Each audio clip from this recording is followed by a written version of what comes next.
Text the guys on the First Liberty Bank text line at 405-651-3439. And call your shot on the Riverwind Casino jackpot line at 405-329-9000. Do it! Just do it! Now, with Locked In, here's Parker Thune and Grayson Singleton. All right, don't get it twisted, folks. We're going to talk a lot of recruiting over the next hour because there was a lot of recruiting news that came down over the weekend. But first things first, first things first. Grayson Singleton is not in today. He is out on vacation in New Orleans until Wednesday, I do believe. In his stead is the legendary and highly versatile Josh Helmer. But Josh, as we get rolling here, it has gone final in Lawrence, Kansas. Oklahoma sweeps the Lawrence Super Regionals, beating Kansas 13-2 in the continuation of the game that they led yesterday 8-1 when it was suspended in the third inning. The Sooners have taken care of business. They are going back to Omaha for the first time since 2022 and the second time in the Skip Johnson era. How Awesome. about it? Dominant the way they ripped through this thing, and obviously what they did rallying a couple of times in Atlanta, and they were the better team throughout this, just Clearly. top to bottom. The way they swung the bats, that carried right over from the Georgia Tech regional. The pitching, Smithburg was awesome today in relief for Oklahoma. So now you head to Omaha, and though it's that half of the bracket, all SEC on that half of the bracket, and it looks much more difficult than the other side of the bracket, Oklahoma arrives in Omaha, Parker, with a chance to go win this national championship. Oh, boy, do they. You think anybody wants a piece of this team right now, the way they're swinging the bat? 35 home runs in their last 13 games, Mr. Helmer. If they get decent pitching in Omaha, this is a team that can bring it on home. Now, they finished 2 games under 500 in SEC play, and that's kind of going to be the bugaboo. They just knocked off the ACC champ in regionals. They knocked off the Big 12 champ in super regionals. But that 8-team CWS field features 5 SEC teams, one of which, of course, is Oklahoma, but 4 of their SEC foes also in the field, which is going to make things a little trickier. But, shoot, who can't this team beat the way that they are swinging the bats right now? Feels like they can beat anybody, and they look that way. They're playing that way, and so now it's Alabama up next, and that will be interesting to see how that unfolds in Omaha because, remember, that was the first of – I think that was the first of 2 starts where Cord Rager was scratched. I know that he didn't throw in that Alabama regular season series, so they've not seen Cord Rager, and they're going Alabama to see Cord Rager. Yes, they will. There is no question about it. After the gem that he spun Saturday against Kansas, he's the guy that's going to get the opportunity to fire the first bullets from the mound on Oklahoma's behalf. So it would be the expectation that he starts on Saturday as the Sooners get their Omaha stay rolling. Chris from Knoxville says, don't pay attention over here. Just poor little old Oklahoma taking out the ACC champ and the Big 12 champ on their way to Omaha. Puerto Rican Sooner says, Jello shots on me, boys. Book it. We'll be there. And, folks, if you want to chime in throughout the show here on Locked In, hit us up on the First Liberty Bank text line, as those folks have already done, 405-651-3439. I expect that sometime this hour we'll be back to live programming, or I should say going out live on your traditional radio dials. As of right now, we're only airing on the KREF app as Oklahoma baseball post-game coverage rolls on with Toby Rowland from Lawrence. But we are here to talk some Cruton, Josh Helmer.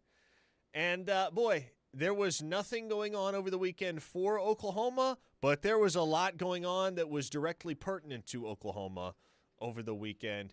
Let's dig into it. And before we do, I want to remind you that the show is brought to you today and every day by Dorsey Jones GMC in El Reno, family-owned and operated. Many of Dorsey Jones's employees have been with the company for 20-plus years and are eager to assist you before, during, and after the buying process as they get you behind the wheel of a brand-new GMC, which, of course, offers some of the most reliable trucks and SUVs on the road today. I think the place to start, Josh, is that Oklahoma parted ways over the weekend with one of their highest-ranked commits in the class of 2027, that being four-star wide receiver Damari DeJearn out of Westlake Village, California. Los Angeles area. He'd been committed to Oklahoma since early September. He was in campus, or I should say on campus, for the Michigan game, I do believe, committed shortly thereafter. So he was the second longest tenured member of Oklahoma's class, behind only offensive lineman Luke Wilson, who remains committed to Oklahoma. But Oklahoma chose to go their separate ways with Damari DeJearn. And first things first, I know there was a little bit of Twitter controversy about that whole deal because I and others reported that, hey, this was an Oklahoma decision to kind of separate from DeJearn. And his rep and his dad both came out publicly and said, that ain't true. We made this decision for ourselves. We're going to Cal. It is what it is. Oklahoma didn't tell us to kick rocks or anything like that. And, okay, here's kind of the way that I phrased it on Soonerscoop.com regarding this whole situation, Josh.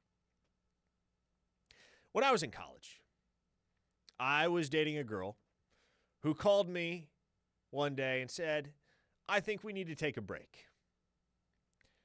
And at that point, I'd kind of had it with the relationship anyway. So I just said, you know what? No, we're going to break up. We're just done. Now, I told in that scenario, in that circumstance, who officially severed the tie? Who officially ended the relationship? I sure think I did. I'm sure she thinks she did. I'm going to tell my friends that I did. She's going to tell her friends that she did. It's really just a case of which side you're on. And you're going to believe whoever is on your side. You're one of her friends, you're going to believe her. You're one of my friends, you're going to believe me. And you know what? Both sides, to an extent, have reason to believe that they were the one that officially called it quits with the relationship. But the long and short of it is, Oklahoma and DeJearn went their separate ways. He'd been flirting with other schools for some time, had taken visits to other programs. UCLA was a school that had been rumored as a potential destination for DeJearn, and a school that he had visited while committed to Oklahoma. And OU just kind of got tired of playing the will he, won't he game with DeJearn and said, you know what? Go do your thing. Go be a Cal Golden Bear. And so does it really matter in the end who cut bait with who? Not necessarily. But from what I was told on this side of things, Oklahoma did make the final call that, hey, we're not even going to bother bringing you in for your official visit next weekend because he was scheduled to be on campus June 12th through the 14th. You go play for Cal. We're going to figure something else out at receiver. And that's kind of how it all unfolded over the weekend between OU and their top-rated wide receiver commit in the 27 cycle. Ex-commit at this point. So you get the sense that Oklahoma with DeJearn just felt that there was too much waffling going on to where ultimately they decided, hey, it's time for us to just start heading a different direction here. Yeah, at a certain point, the juice isn't worth the squeeze, right?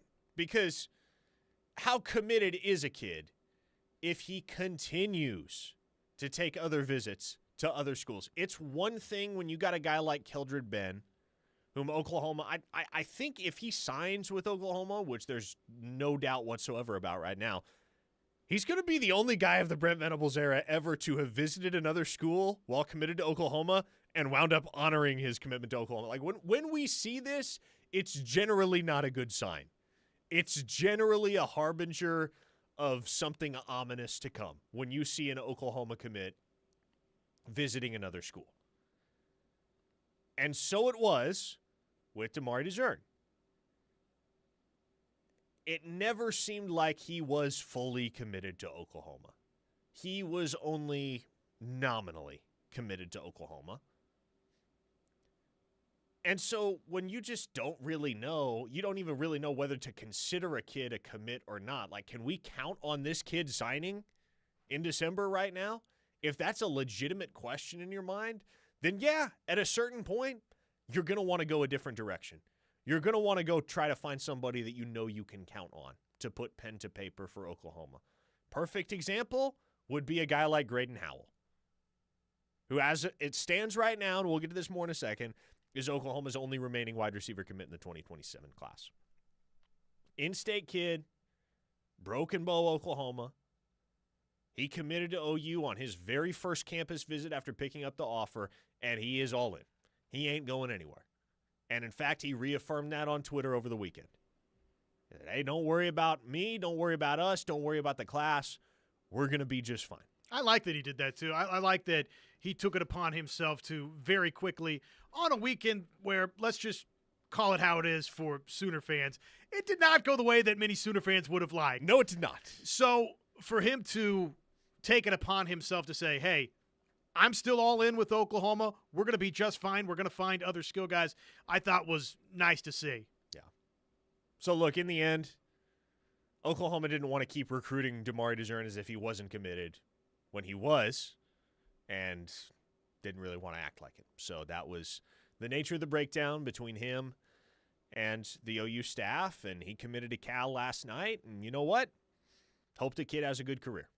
He's a good player, and he probably will do very well at a school like Cal and in a conference like the ACC. But for Oklahoma, like I said, certain point, the juice wasn't worth the squeeze. They're going to have other options. They have other options. They will have other options at wide receiver. It's never a position you have to worry about at the University of Oklahoma. But it kind of got a little 1-2 punch over the weekend. If that news didn't feel like enough of a blow, well, then another one of Oklahoma's wide receiver commits announced that he was parting ways with the school. And this one was not an Oklahoma decision. This was not one where Oklahoma said, okay, hey, do your own thing. Get on out of here. Trayvon Hall, out of Tuscaloosa, Alabama, Tuscaloosa Central High, who'd been committed to Oklahoma since the end of November, so over 6 months, took an official visit to Ole Miss over the weekend and flipped his commitment. Midway through the visit, he felt like, you know what, Ole Miss is the place for me. I don't even need to bother taking my Oklahoma OV next weekend. I'm a rebel. And so he flipped, and that was the cause of some consternation in the building at Oklahoma because they felt good about retaining Trayvon Hall. He's another guy that, like DeJean, had been flirting with other schools and had visited other schools. But even so, Oklahoma had remained in constant communication with him and felt that, you know, even if we have to play the long game, even if we have to do a little more than we would like in order to hang on to him, we do feel like we're going to be able to hang on to him. But he goes, takes the visit to Ole Miss, decides that's where he wants to be. And I would say this, man, this has been a hot button topic of conversation on our show over the last several months, the situation with Trayvon Hall. I don't hate this at all. In fact, I'm glad this happened because at a certain point, man, it's just too much. And I'm honestly kind of surprised that Oklahoma got to that point with DeJean before they got there with Trayvon Hall because the kid never acted like he was committed. In fact, he told me on the record in an interview a couple months ago, I'm not shutting my recruitment down yet. And so if that's the approach that you're taking, well, it can't come as much of a surprise when a kid hits some other campus and decides that he'd rather be there than Oklahoma. And so I'm glad we can just kind of put this one to bed because I'd made my opinion very clear for several months now. I didn't think Trayvon Hall was going to wind up signing with Oklahoma. And I thought the OU staff should kind of just cut their losses and moved on to the next guy. They really like Trayvon Hall. It's easy to see why when you watch his tape. They would have loved to have him in that wide receiver room at Oklahoma, and they thought he brought something unique to the table. And that's why they were willing to play the long game with him, is because, you know, I think, honestly, they probably liked him a little bit better than DeJean, because DeJean's a speed merchant, one of the fastest players in the entire country. But there's a lot more you can do with a guy like Trayvon Hall. When you watch his tape, the different dimensions that he can add to an offense like Oklahoma's, it's no shock that the Sooners took his commitment as early as they did and prioritized him as early as they did. You can lead a horse to water, man, you can't make him drink. And Oklahoma had conversations with Hall many times over the last few months. where they had kind of prodded him to shut things down for good and act like he was committed to Oklahoma. That never happened. He flipped to Ole Miss. He's not going to take the Oklahoma official visit this weekend. As far as I'm concerned, Josh Helmer, good. Because this has been a very public will he, won't he type of situation for months now. And I'm sure many got fed up with just tracking all of the developments and the recruitment of a kid who said he was committed to Oklahoma, but never actually walked the way that he talked, if you will. You think Coach Arbuckle, Coach Emmett Jones, they just really liked Trayvon Hall? Who was it in Oklahoma's building that was willing to kind of play the will he, won't he game for this long? Yeah, they all loved him. They all loved him. The coaching staff did. The front office did. They found him early, man. They were on him before a lot of the other SEC programs were. And Florida hosted him on an official visit. He's talked about going to LSU for an OV. He's talked about doing an in-season OV with Alabama. Like, I'll be real. I think if there's room for him at Alabama, if they have room to take him, I think that's where he signs. It's not a shock to me that he flipped. It is kind of a shock that he flipped when he did to the school that he did. I would not have figured Ole Miss is going to be it for Trayvon Hall, and I still am not entirely convinced Ole Miss is going to be it for Trayvon Hall.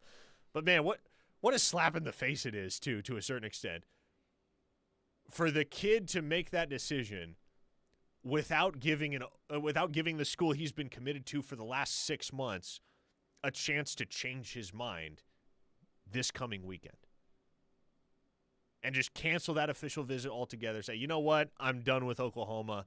Don't even need to bother to see how they're going to counter the way that I feel about Ole Miss and Ole Miss's momentum in my recruitment. That's probably a little tough to swallow. Hate to say it, but it's a heck of a recruiting job by Ole Miss to get that accomplished. I'm with you, though. To be committed that long and to not have the courtesy to take that official visit is disappointing. And I guess the question becomes this, Parker. What now at wide receiver in 27 for Oklahoma? That's what they're already asking on the First Liberty Bank text line. And we will dive into that on the other side. We got to hit an opening timeout here, get some bills paid, and we will. But what comes next at wide receiver? What of a couple OU targets that were on tap for official visits this weekend at other positions that committed to other programs this past weekend? We got a lot more to dig into, and we will on the other side here on Locked In. This is The Ref, the home of Sooner fans. Keep it right here. A true Sooner fan wouldn't be caught dead without the KREF app. Join the Army. Get the app. Tell your friends. This is The Ref, where diehard Sooner fans listen. Looking for heavy equipment but don't know where to buy? Purple Wave Auction has you covered. Always online and always no reserve. It's your destination for construction or ag equipment ready to work. We even sell semis, trailers, and fleet equipment for your operation. Best part? It's free to join. Head to purplewave.com. That's purplewave.com. Sign up for a free account and start bidding today. Purple Wave Auction, the easiest and most straightforward way to buy and sell equipment. They don't want to hire you because your paper might say Oklahoma School for the Blind. I was just completely homebound because I was always too afraid to go outside. I want to be a productive member of society, and that's what DRS has given me. They offer you opportunities to getting a job, helping you learn how to advocate for yourself, find the best way to try living your life in the fullest way possible. Oklahoma and DRS has been the biggest blessing in my life. See me. And not my disability.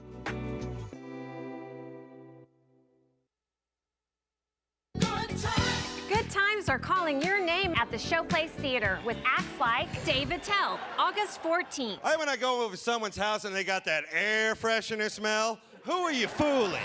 Diamond Rio, August 28th. We meet in the middle, beat that up, Georgia pine. And Gabriel Iglesias, September 18th. What if someone tries to kidnap you? Well, they're gonna earn it. Riverwind is OKC's favorite casino experience. For the professional, it's not enough to just possess knowledge. That's why at GMC, we seek to refine it, to wield its power, to redefine its boundaries, while pushing the limits. And we put this knowledge to the test in every GMC Sierra. by engineering each one to outperform your expectations. So you know you're getting precision and durability when you need it most. And that's what makes the GMC Sierra the truck worth knowing. We are professional grade. See your Oklahoma GMC dealers. No matter what a strong future looks like to you, you can start building it with a home equity line of credit. Hi, I'm Adam Hurst with Armstrong Bank. There's no time like the present to take advantage of your home equity. From home renovations to wedding expenses, vacations to new cars, the future is yours with a HELOC from Armstrong Bank. Visit armstrong.bank/HELOC to get started. Armstrong Bank. Strength runs in our family. Member FDIC. Equal housing lender. You are deeply in love and you want to get married. Obviously, you're going to need an engagement ring, and you may be exploring online the multitude of choices that you have available. You don't really want to ask your friends for advice because you don't want to divulge your secret. So who do you turn to?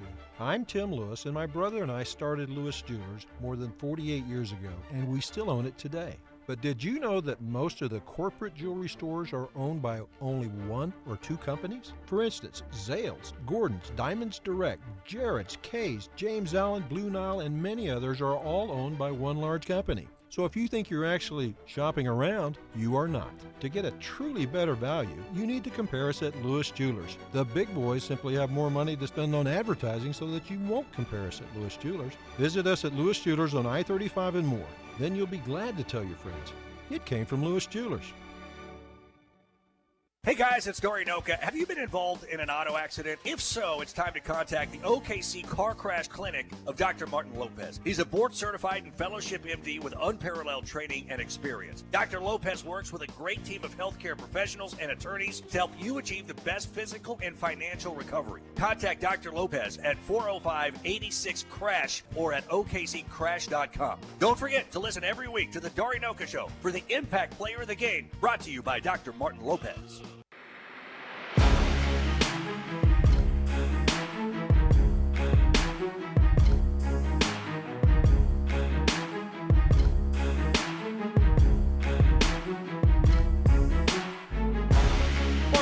Josh Helmer with you here on the Ref, the home of Sooner fans.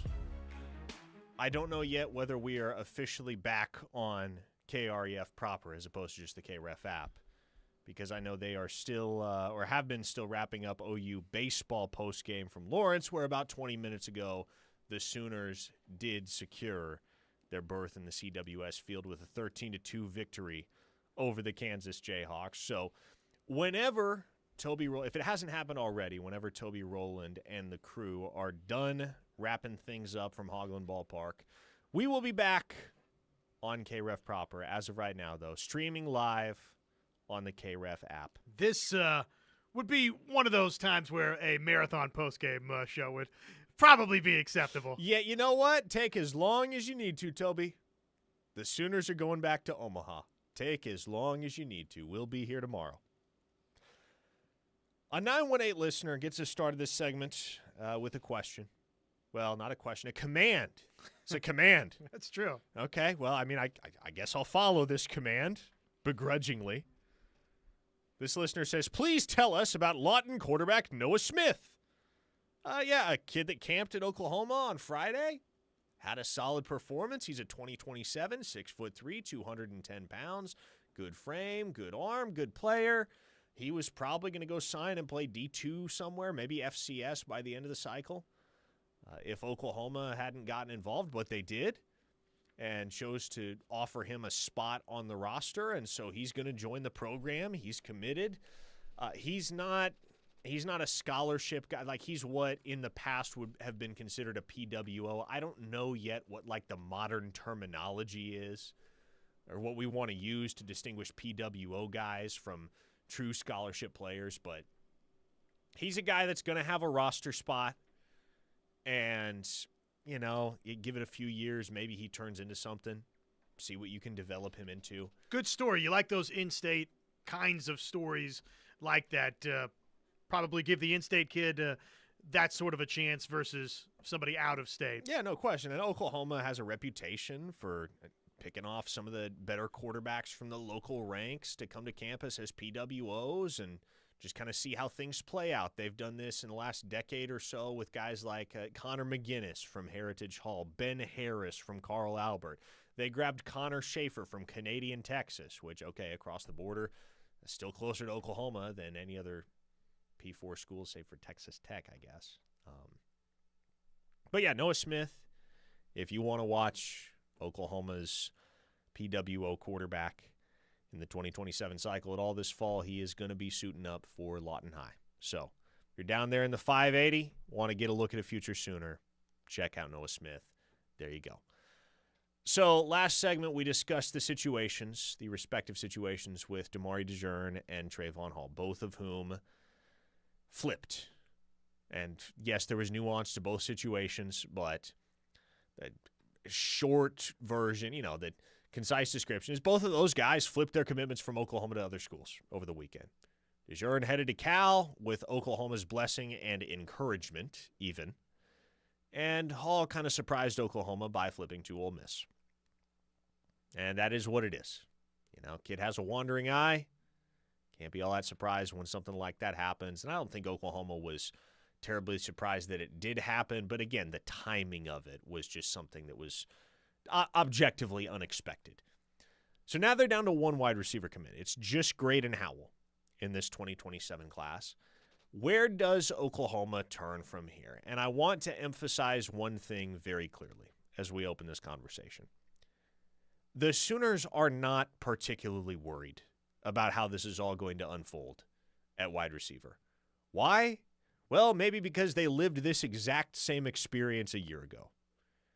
Josh, at this time last year, heck, when the season began last year, when the football season began last year, Oklahoma had one wide receiver commit. It was just Daniel Odom. Over the final 3 months of the cycle, Oklahoma picked up Xavier Okafaleze from Rejoice Christian up in Owasso. They flipped Jahsir Rogers from Penn State, and they flipped Jaden Petit from Wisconsin. So, one thing you know is that as it pertains to the illustrious University of Oklahoma, you're never going to run out of talented wide receivers that want to come and wear the uniform. If there is a position that you don't have to sweat 6 months out from signing day, historically, it's receiver. OU's going to be just fine. Could I tell you right now who winds up in Oklahoma's wide receiver class alongside Graydon Howell? No, I don't know that I could. It's still kind of unclear. Now, we've spotlighted several guys over at Soonerscoop.com that Oklahoma is monitoring. One of them, I think, has really, really come into focus early this week as somebody to watch because he is going to camp with the Sooners tomorrow. This is a 2027 kid from the state of Missouri. Does not hold an Oklahoma offer, but holds several others. Get to know the name Milan Green. M-A-L-A-H-N. Milan Green.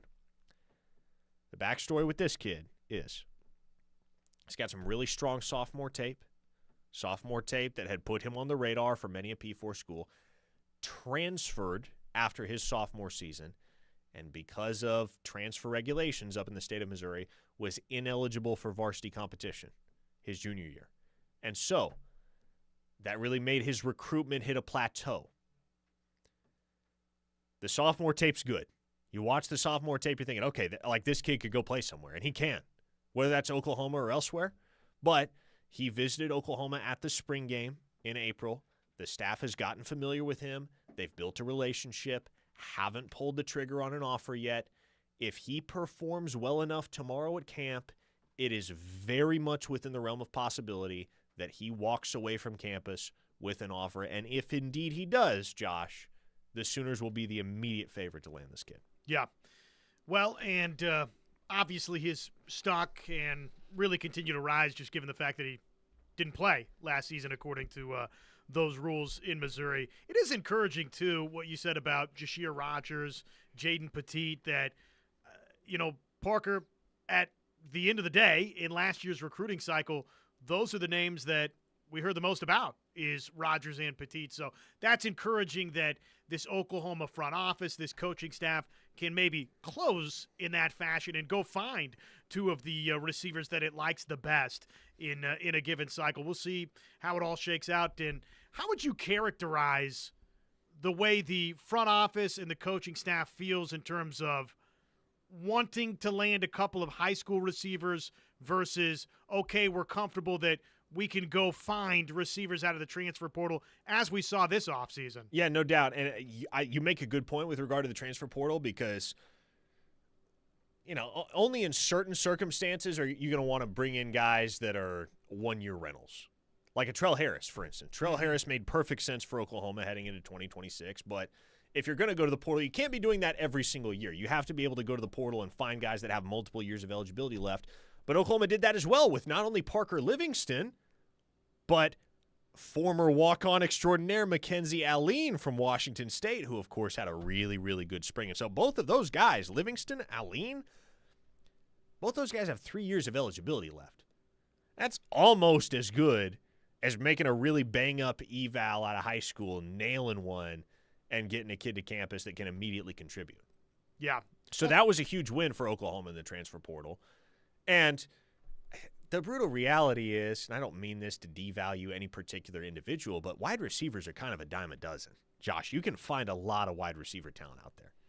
And so there are very few players that you would consider to be irreplaceable at that position. So Oklahoma's got the portal to fall back on if they need to.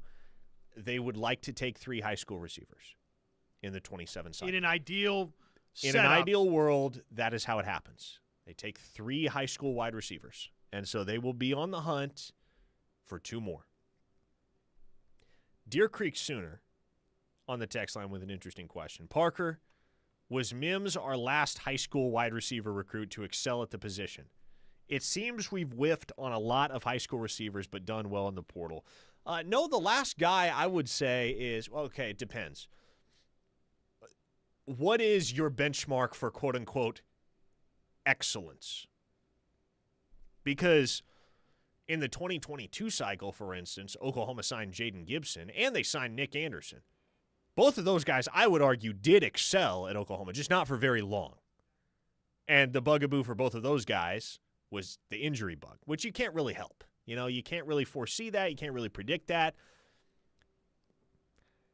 You get a healthy Nick Anderson, a healthy Jaden Gibson, 2 guys that never undergo what they underwent physically in terms of the injuries that befell them, then I think both of those guys are, well, at this point, they'd be going into their redshirt senior seasons at Oklahoma. If they were still around, maybe they're off to the NFL, but both those guys would have been cornerstones at wide receiver if the injury bug hadn't bitten.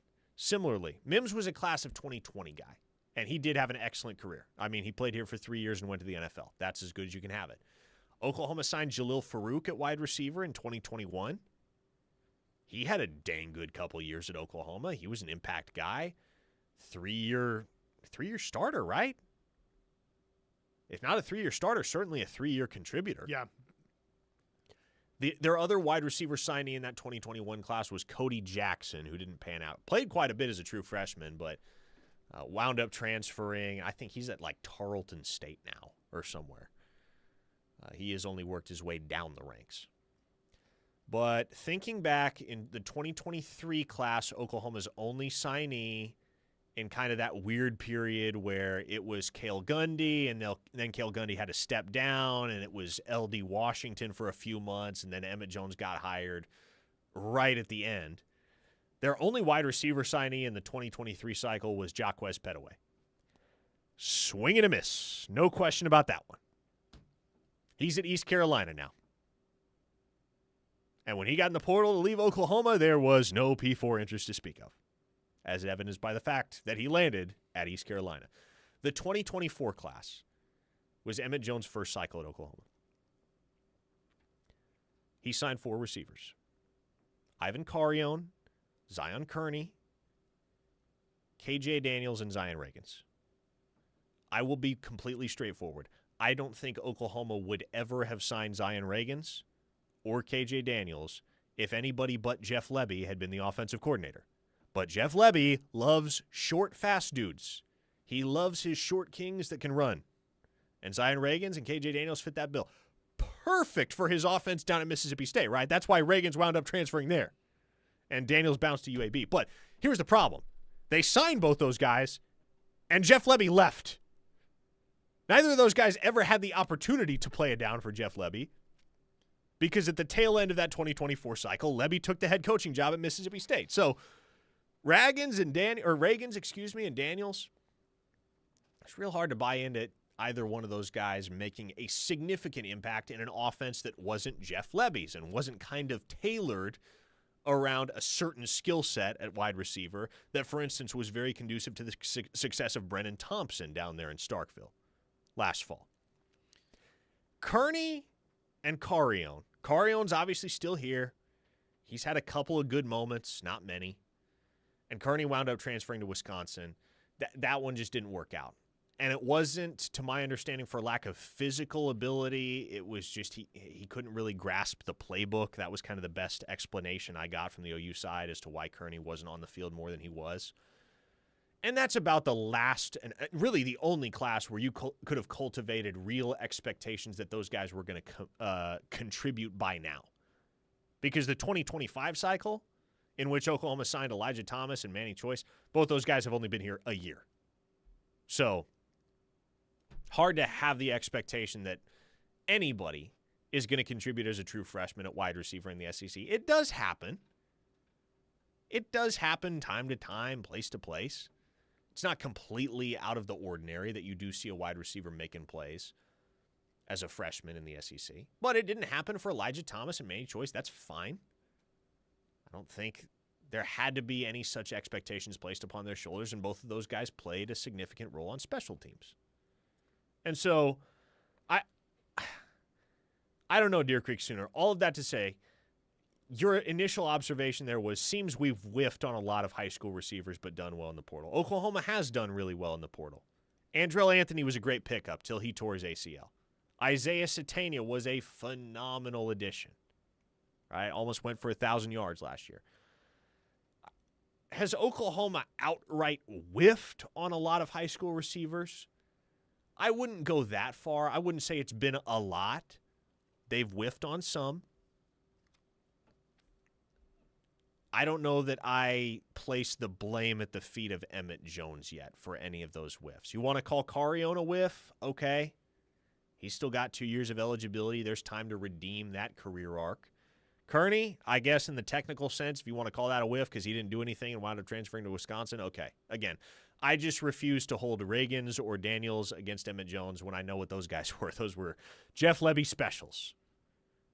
What's your opinion, Josh? Like, do you think it's a fair characterization to say that Oklahoma has whiffed on a lot of high school receivers?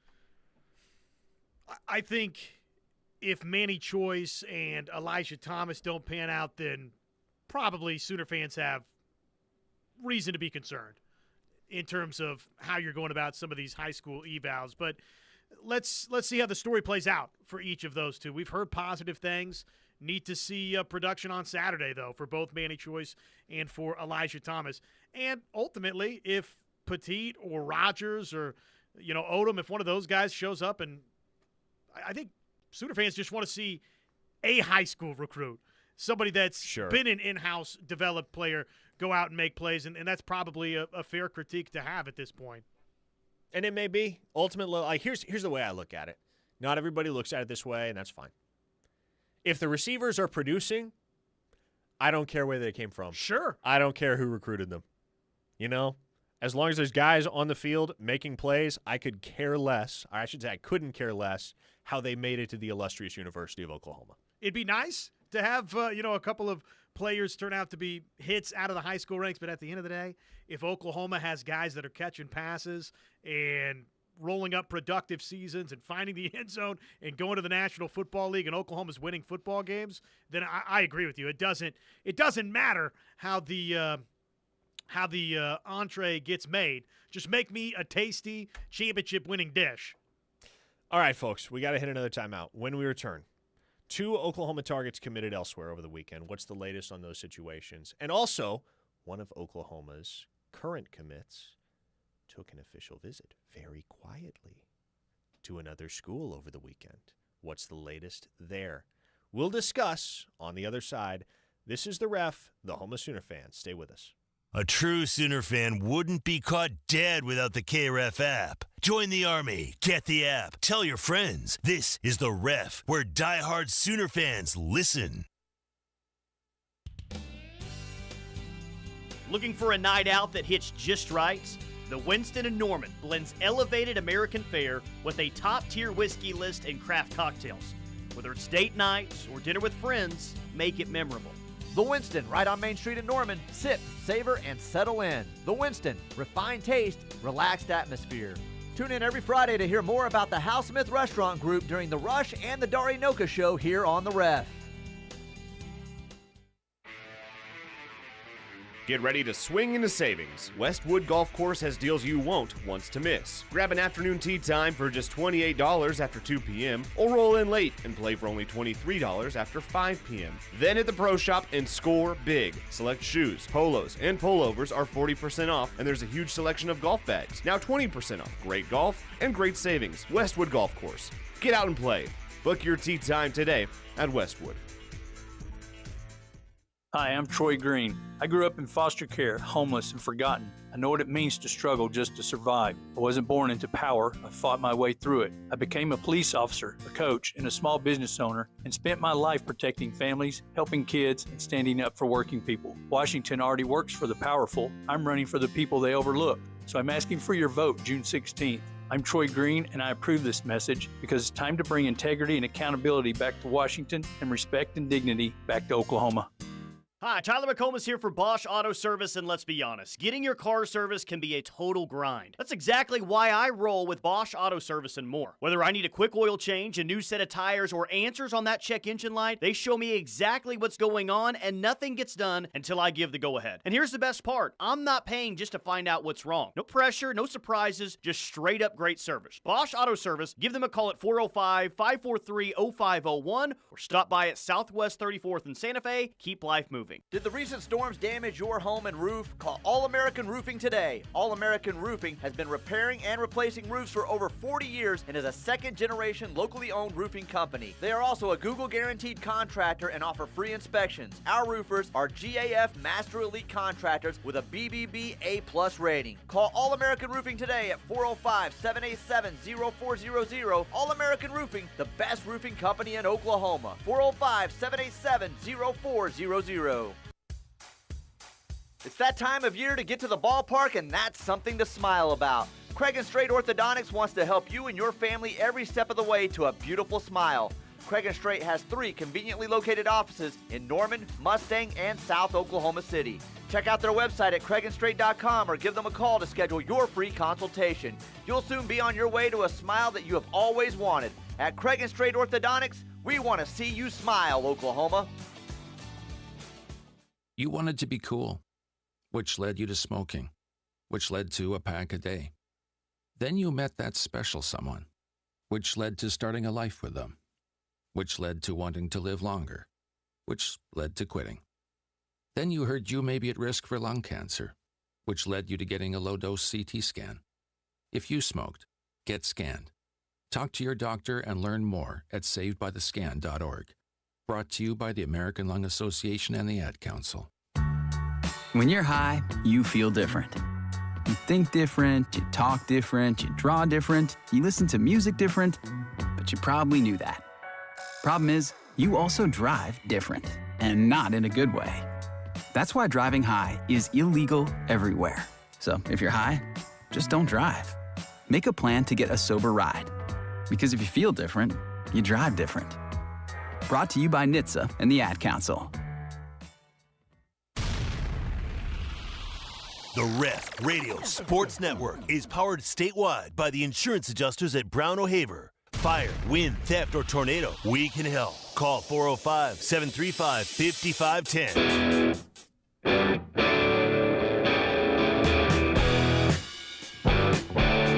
Oh, maybe I'm OCD Josh Helmer, but this is really bugging me. This is really bugging me. OU Baseball has, of course, launched their social campaign for the College World Series. And kind of the buzzword, the catchphrase that they're using, not catchphrase, it is a buzzword. Catchphrase would be more than one word. But they're using the word Omaha And I'm reading that and I'm thinking, shouldn't it be Oklahoma? Like, why did we subtract the H? Let me see. They don't have the H in there? No, they don't. It's just Omaha, not Oklahoma. What are we doing? Yeah, I don't know. I don't have a good answer for you on that. It's Oklahoma. like there's a ton of continuity if you leave the H there. Because the first 3 letters of the word Omaha finish out the word Oklahoma. Oklahoma just feels very disjointed. I don't know. Maybe this is something that I have more of an issue with than the average human being. Maybe it's not that big a deal. Probably so. But it's a good problem to have. I can say that. Yeah, I mean, the fact that we're talking about the illustrious University of Oklahoma's baseball program going to the College World Series in Omaha is great. Just wish we could be a little bit more cleaner with the social presentation of all the baseball content. Omaha? It makes me cringe a little bit. Why not Oklahoma? Just much smoother. And it clearly was not a typo either because they've got the graphic. Yeah, I mean, it's everywhere. It's everywhere. Why did we drop the H? Someone give me a satisfactory answer. Anyway, moving on. Back to recruiting. Recruiting Boomer wants to know, Parker, is Jalen Scott gone? I do believe we were first to report this on Soonerscoop.com yesterday afternoon, but Oklahoma safety commit Jalen Scott very quietly took an official visit to Georgia Tech over the weekend. That was kind of a surprise to the Oklahoma staff, as I understand it. They did not know that was happening. They weren't necessarily thrilled that that happened. But as I understand it, they were able to smooth things over pretty quickly with Scott and get him to reaffirm his pledge to Oklahoma. He is due in town for his OV to Oklahoma this Friday. So he did OV to Georgia Tech. I mean, it's recruiting. The fact that he took another visit speaks for itself.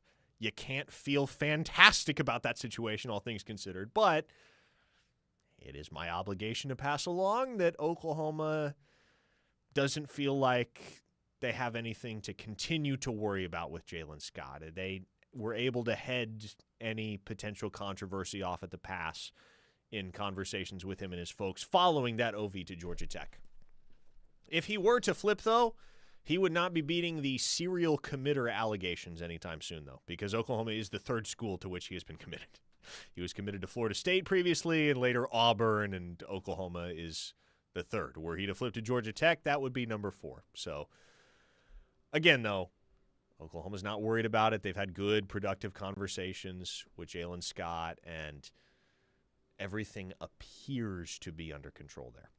He's also really good buddies with Jamison Roberts, who is absolutely not going anywhere. So I have to imagine that even if he did want to even if he did want to flip to Georgia Tech, Jamison Roberts would be there to kind of grab him by the back of his neck and say, "Hold up. Wait just a minute."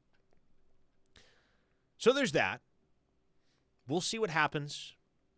A kid takes an official visit to another school while committed to Oklahoma.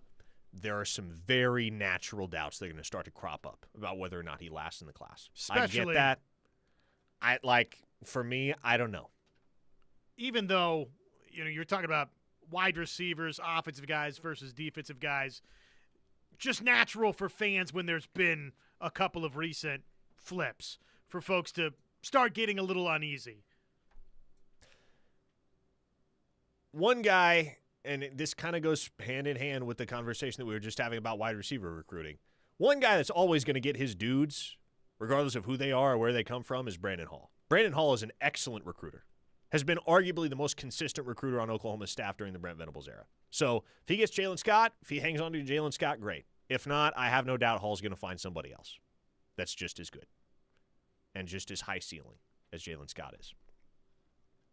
Now, there were two Oklahoma targets that were uncommitted heading into the weekend that are now committed to other schools. The first of them, let's just get this out of the way because I don't imagine we're going to say his name again. 4-star defensive lineman Yazin Zion from the state of Arizona was supposed to OV to Oklahoma this coming weekend. He went to Wisconsin this past weekend and committed to the Badgers. I think it was his first visit up there ever, but he's got a couple teammates that are up there, including one that's committed there already in the 27 cycle. Had a great time. I was told Wisconsin made him an offer he couldn't refuse in addition to all of that, and so he's off the board to the Badgers. I don't think he's going to make it to Norman this weekend for his OV. I don't think Oklahoma is going to be too terribly upset to just move on to whoever the next guy may be. Like, they liked Yazin Zion, not enough to fight that battle with Wisconsin given what Wisconsin's paying him. Yeah, not enough to break the bank over him. The far more interesting one, though, is Gideon Gash. Top 100 overall prospect in the 2027 cycle. 4-star athlete from Detroit, Michigan, whom Oklahoma absolutely loves for the Cheetah spot. I mean, he is tailor-made for Cheetah and Brent Venables' defense, and everybody in that building knows it. Everybody in that building has communicated that to Gideon Gash. It has been a full court press for the last few months to get that kid on board. However, where should he find himself over the weekend but Lubbock, Texas? And the Red Raiders made it happen. The way that the Red Raiders make a lot of things happen these days. And Gideon Gash committed to Texas Tech. And as it stands right now, I don't know that he makes it to Oklahoma this weekend, but here's the thing, Josh. Oklahoma's going to continue to chip away at Gideon Gash. Maybe that will be a successful effort. Maybe it won't. You have to understand, this is the comparison I made this morning in writing about it at Sooner Scoop. Going toe-to-toe these days with Texas Tech for a prospect that would be considered a quote-unquote high-dollar prospect is like challenging prime Forrest Gump to a game of ping pong. Yeah, you don't do that. It's going to be a real struggle to come out on the winning end. So this is not the opponent that Oklahoma wants to be pitted against for Gideon Gash, especially now that he is committed to that other school. But the Sooners are going to keep trying, man. They're going to keep trying. They're going to see if they can make something change. Brent views him as a perfect fit in the Cheetah.